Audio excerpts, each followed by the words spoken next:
Maybe he moved on already. Maybe he never cared the way she thought he did.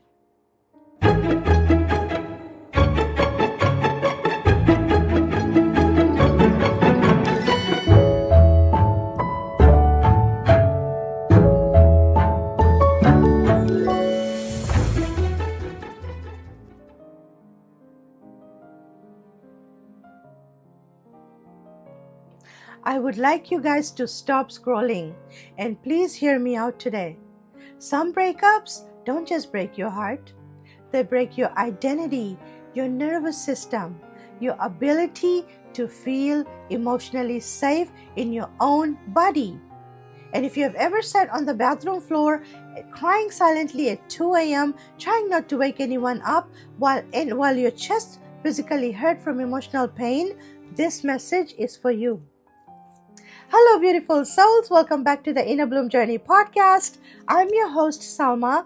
I'm a certified mindset and relationship breakthrough coach from Jay Shetty Certification School. I hope you guys are doing well wherever you guys are tuning in from. Thanks for being here on this platform. I appreciate you all very, very much. So go ahead and grab your favorite snack and a drink, fasten up your seat belts, and let's unpack this together. And before we proceed, I would like to read a small disclaimer. This content is for educational, healing, and awareness purposes only. Now let's go down the rabbit hole. There's a woman sitting alone tonight. The room is quiet, but her mind is loud. Her phone is beside her. She keeps unlocking it every few minutes, hoping to see a message that never comes. Maybe he posted online. Maybe he's out with friends. Maybe he moved on already.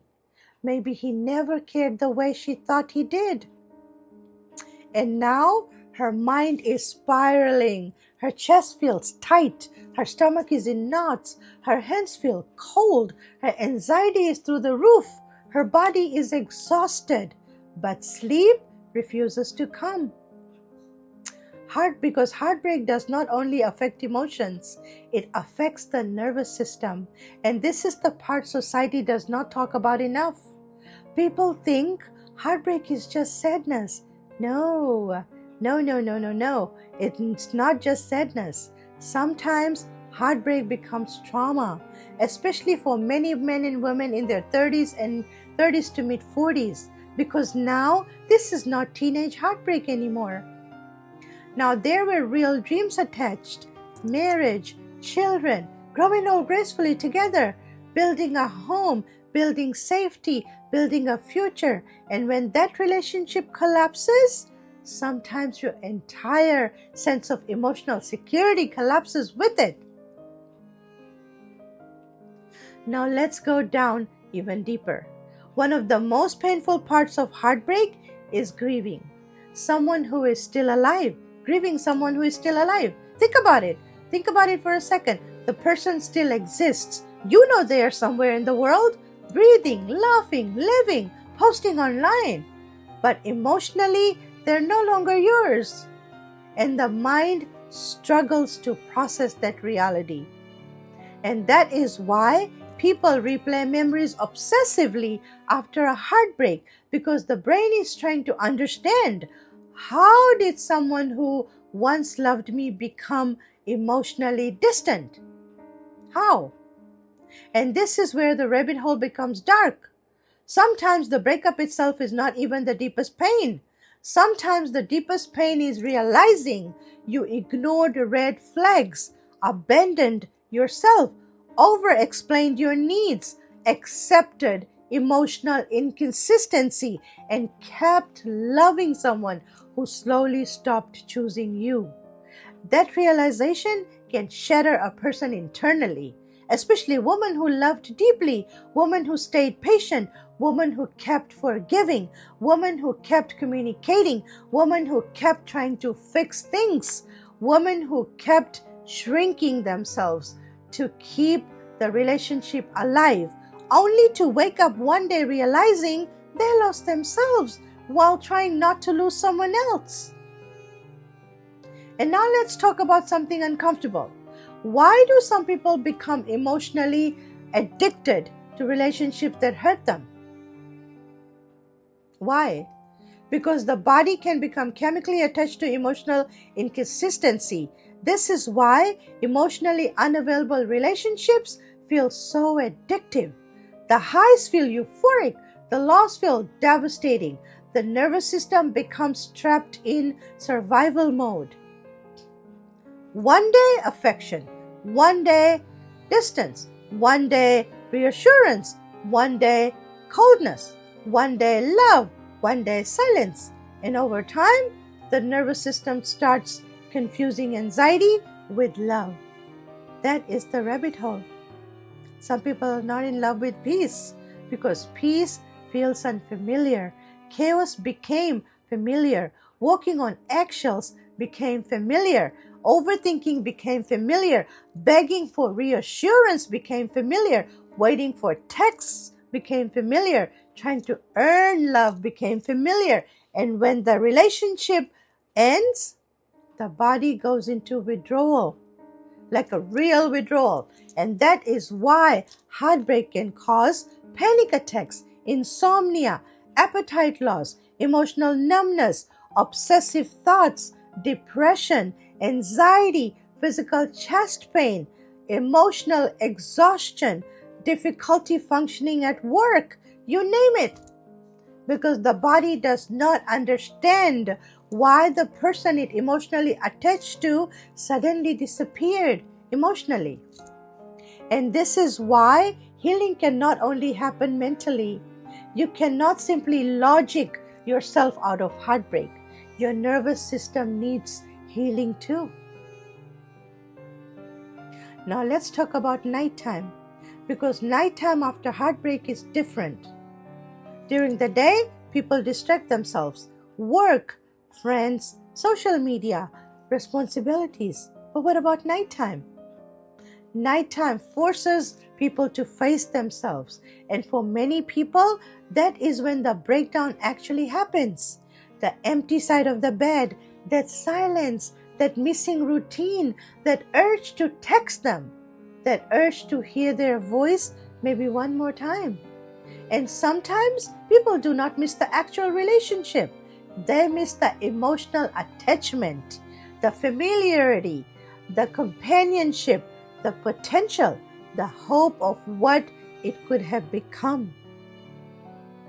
And that distinction matters deeply, because many people are grieving imagined futures more than present realities. Now let's go even deeper. Some breakups reopen childhood wounds people thought they healed. Abandonment, rejection, feeling not chosen, feeling not enough, feeling replaceable, feeling emotionally unseen. And suddenly, the breakup is no longer just about the relationship. Now it touches childhood pain, self-worth, identity, trust, emotional safety. And that is why some people say, this breakup completely destroyed me, because it activated wounds far older than the relationship itself. And if we are being honest, some people lose themselves completely after heartbreak. They stop eating properly, stop sleeping, stop taking care of themselves, stop recognizing themselves, because rejection can feel deeply personal, especially when someone gave their heart fully. But here's the truth nobody wants to hear. Sometimes the breakup was not the destruction. Sometimes it was exposure. Exposure to what you tolerated, what you normalized, what you settled for, and how deeply disconnected you became from yourself trying to keep someone else. That truth hurts, but it also becomes the beginning of healing. Because eventually there comes a moment where survival mode becomes exhausting. A moment where crying every night becomes exhausting. Checking their social media becomes exhausting.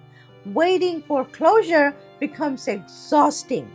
Replaying conversation becomes exhausting. And slowly something shifts internally. You begin realizing, I cannot keep destroying myself trying to hold onto someone who let me go. That is the beginning of the nervous system healing, not revenge, not providing your worth, not making them regret losing you. Healing begins the moment you stop abandoning yourself. So, how do you calm the nervous system after heartbreak?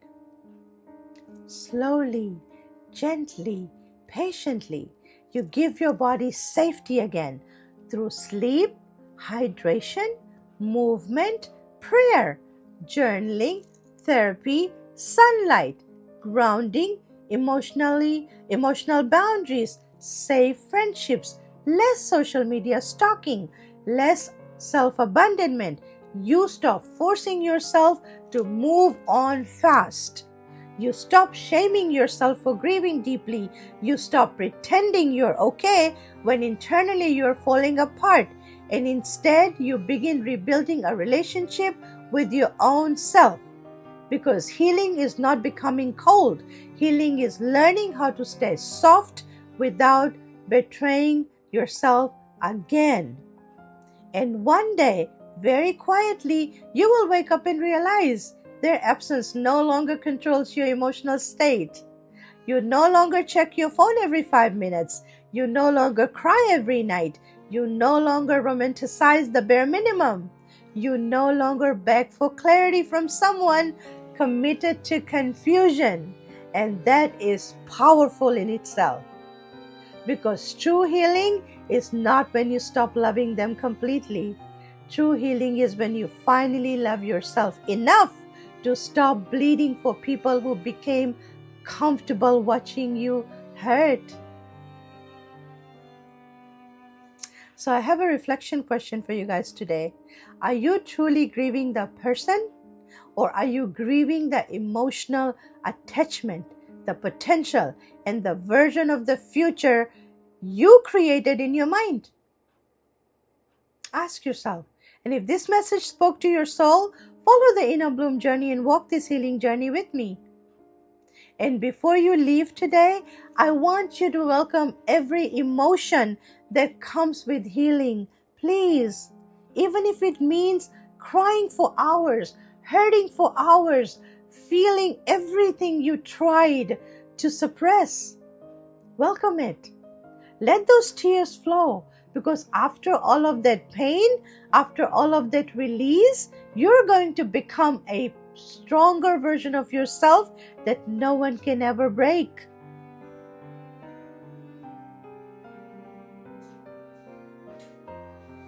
I thank you all for watching. Take great care of yourselves and your loved ones. Stay safe, and I'll see you guys next week with a topic that's necessary. I hope this topic resonated, and if it did, please comment below so I can so we can, if this resonated, please comment below. Okay, thank you so much for watching, and always remember, you guys, you're whole, resourceful, and complete just the way you are. Let go, grow, transform, and evolve so we can all become a better version of ourselves.